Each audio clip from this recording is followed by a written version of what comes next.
My name is Chase Hunter, and this is my informative speech. Keeping local fisheries healthy is a very important subject to me. I've been an avid fisherman the majority of my life.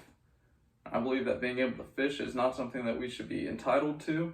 It's something that we should help conserve and protect for generations to come.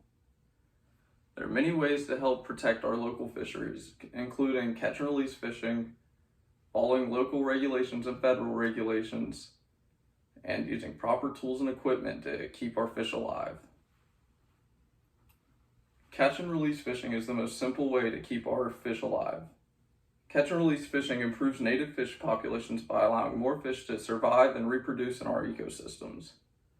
As said by the National Park Service in their article titled Catch and Release Fishing that I found on the internet, they say that catching and release fishing can allow for many species to continue reproducing and allow for generations to come to enjoy these fun times of fishing with friends, family, and others. Now, following local regulations is one of the easiest ways to protect our fisheries. The Department of Natural Resources sets out rules and regulations depending on each species on how many you can keep and size limits. For example, the spotted sea trout, the minimum size limit is 14 inches with a bag limit of 10 fish per day per person. Whereas, for example, flounder, the minimum keeping size is 16 inches and 5 fish per day per boat. Now, this was found in the Department of Natural Resources online article, Fin Fish Size and Catch Limits, on their e-regulations website. Proper handling of bycatch is another way to protect our fisheries. For example, when fishing for bottom fish, oftentimes we'll catch species that are not intended to be caught, such as red snapper, which have very heavy regulations.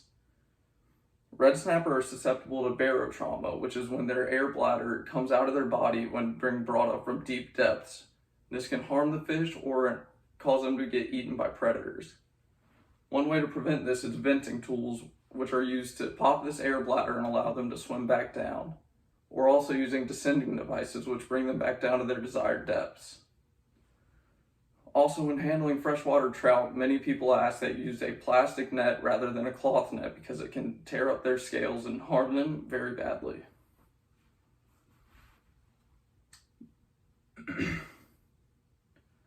Now, the regulations on red snapper have been set this way because they are an endangered species, and we need to protect them with as much as we can because we want generations to come to be able to fish for these tasty creatures. Now, I hope that with this newfound information, we can all work together to protect our fisheries and allow for generations to come to enjoy this fun activity and help others learn the ways of the fisheries. Thank you.